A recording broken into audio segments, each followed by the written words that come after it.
जय माता रानी दोस्तों, आपके अपने चैनल धर्म साधना में आपका बहुत बहुत स्वागत है। माँ भगवती दुर्गा की कृपा सदैव आप और आपके समस्त परिवार पर बनी रहे। दोस्तों, सावन मास की शुक्ल पक्ष की पंचमी तिथि नाग पंचमी के नाम से जानी जाती है।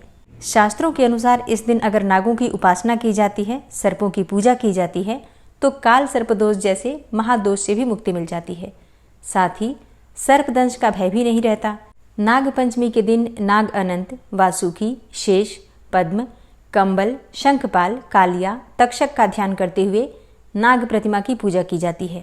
आज की वीडियो में आप जानेंगे कि साल 2026 में नाग पंचमी कब है, सावन मास की शुक्ल पक्ष की पंचमी तिथि प्रारंभ कब होगी, समाप्त कब होगी और पूजा करने का शुभ मुहूर्त क्या है। नाग पंचमी की पूजा विधि क्या है, किस प्रकार से नियम पालन करना चाहिए, आज के दिन कौन से मंत्रों का जप करना चाहिए जिससे कि काल सर्पदोष से मुक्ति मिले। तो वीडियो बहुत महत्वपूर्ण है, पूरा जरूर देखिए। अच्छी लगे वीडियो तो लाइक भी जरूर कीजिए। सबसे पहले जानते हैं कि सावन मास की शुक्ल पक्ष की पंचमी तिथि कब प्रारंभ हो रही है और कब समाप्त होगी। देखिए, 16 अगस्त को पंचमी तिथि का प्रारंभ हो रहा है शाम को 4:52 पर और पंचमी तिथि का समापन होगा 17 अगस्त की शाम को 5 बजे। ऐसे में सूर्योदय कालीन तिथि के अनुसार 17 अगस्त 2026 को यानी कि सोमवार के दिन नाग पंचमी का पावन पर्व मनाएंगे और इतना शुभ योग इस दिन बन रहा है। सोमवार के दिन नाग पंचमी का पर्व जो कि अत्यंत श्रेष्ठ है और दुर्लभ संयोग है। और इस दिन सूर्योदय काल का समय है सुबह 5:51 पर और सूर्यास्त होगा शाम को 6:58 पर। राहु काल सुबह 7:30 से 9 बजे तक और अभिजीत मुहूर्त दोपहर 11:58 से दोपहर 12:49 तक। ब्रह्म मुहूर्त सुबह 4 बजे से 5 बजे तक। बात करें नाग पंचमी की पूजा के शुभ मुहूर्त के विषय में तो देखिए, नाग पंचमी की पूजा की जाती है सुबह सूर्योदय के बाद, तो सुबह 5:51 से सुबह 8:29 तक। इस बीच में आप नाग देवता की पूजा कर सकते हैं। सुबह सुबह ही पूजा की जाती है, बाकी आप चाहें तो दिन में पूजा कर सकते हैं, लेकिन प्रयास करना चाहिए कि सुबह जितनी जल्दी हो जाए पूजा आप पूर्ण कर लीजिए, ठीक है। पौराणिक कथा है कि अभिमन्यु के पुत्र राजा परीक्षित की मृत्यु नागदेव के डसने से हुई थी और पिता की मृत्यु का बदला लेने के लिए उनके बेटे जन्मेजय ने सर्पों को मारने के लिए नागदाह यज्ञ किया, जिसमें कि संसार के सारे सर्प जलने लगे। सर्पों ने अपने बचाव के लिए आस्तिक मुनि की शरण ली। फिर मुनि ने राजा जन्मेजय को समझाया और इस यज्ञ को रुकवा दिया। अब जिस दिन ये घटना हुई उस दिन सावन मास की शुक्ल पक्ष की पंचमी तिथि थी। उस दिन आस्तिक मुनि के कारण ही नागों की रक्षा हो पाई और तभी से नाग पंचमी मनाई जाती है और ये दिन नाग देवता को समर्पित होता है। नाग पंचमी को नागों का त्योहार भी कहा जाता है और इस दिन लोग नाग देवता को दूध चढ़ाकर उनकी पूजा करते हैं। प्रातःकाल ब्रह्म मुहूर्त में उठकर और स्नान इत्यादि करके, इसके बाद साफ स्वच्छ वस्त्र धारण करके सबसे पहले भगवान सूर्यदेव को जल दीजिए। उसके बाद अपने घर के मंदिर में आकर विधि विधान से भगवान शिव की, माता पार्वती की और जो भी देवी देवता आपके घर में विराजित हैं सबकी पूजा कर लीजिए।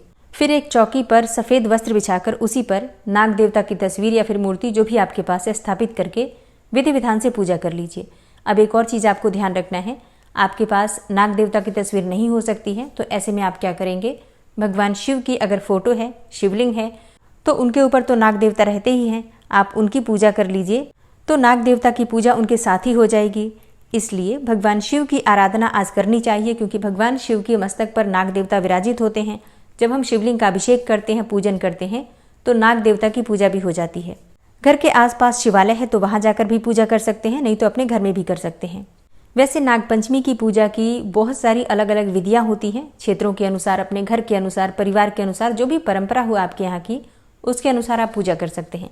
कई स्थानों पर गोबर के नाग देवता अपने घर में बनाए जाते हैं, घर के मुख्य द्वार पर बनाए जाते हैं, घर में दीवारों पर भी बनाए जाते हैं और फिर उनकी पूजा की जाती है। नाग देवता को दूध चढ़ाया जाता है और इसके साथ ही जो खील दिवाली वाली होती है, चावल वाली जो खील होती है वही चढ़ाकर नाग देवता की पूजा की जाती है। तो अलग अलग स्थानों पर अलग अलग रीति रिवाज से नाग देवता की पूजा की जाती है, लेकिन सावन मास की शुक्ल पक्ष की पंचमी तिथि पर नाग पंचमी हर जगह मनाई जाती है और नाग पंचमी पर नागों की पूजा लगभग हर स्थान पर होती है।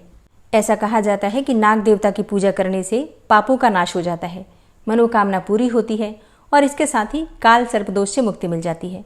अगर आपकी जन्म कुंडली में काल सर्पदोष है तो आज के दिन मतलब नाग पंचमी के दिन नाग देवता पर या फिर शिवलिंग पर आप चांदी के या फिर तांबे के नाग नागिन बनवाकर और अर्पित करें और फिर इसके बाद जल प्रवाह कर दीजिए इस नाग नागिन के जोड़े को, तो इससे आपको काल सर्पदोष से मुक्ति मिल जाएगी। जिनकी जन्म कुंडली में काल सर्पदोष है उन्हें हर नाग पंचमी पर नाग नागिन का जोड़ा इसी प्रकार से भगवान शिव को अर्पित करने के बाद जल प्रवाह जरूर करना चाहिए। ऐसा अगर आप हर नाग पंचमी पर करते हैं तो निश्चित ही आपको काल सर्पदोष का जो दुष्प्रभाव है उससे मुक्ति मिल जाती है, राहत मिल जाती है। दोस्तों, उम्मीद करती हूँ कि आप हमारे चैनल पर आने वाली शिव महापुराण की कथा और सावन मास की कथा भी जरूर सुनते होंगे। नाग पंचमी से संबंधित ये वीडियो आपको कैसी लगी कमेंट बॉक्स में जरूर बताइए। और अगर आप चैनल पर पहली बार आए हैं, अभी तक आपने चैनल को सब्सक्राइब नहीं किया है, तो आज की वीडियो अगर आपको अच्छी लगे तो चैनल को सब्सक्राइब करके बेल आइकन को जरूर प्रेस कर लीजिए। इससे ये होगा कि इस चैनल पर जो भी नई वीडियो अपलोड होंगी उनकी नोटिफिकेशन आपको सही समय पर प्राप्त होगी। मिलती हूँ मैं आपसे अगली वीडियो में, तब तक के लिए जय श्री राधे।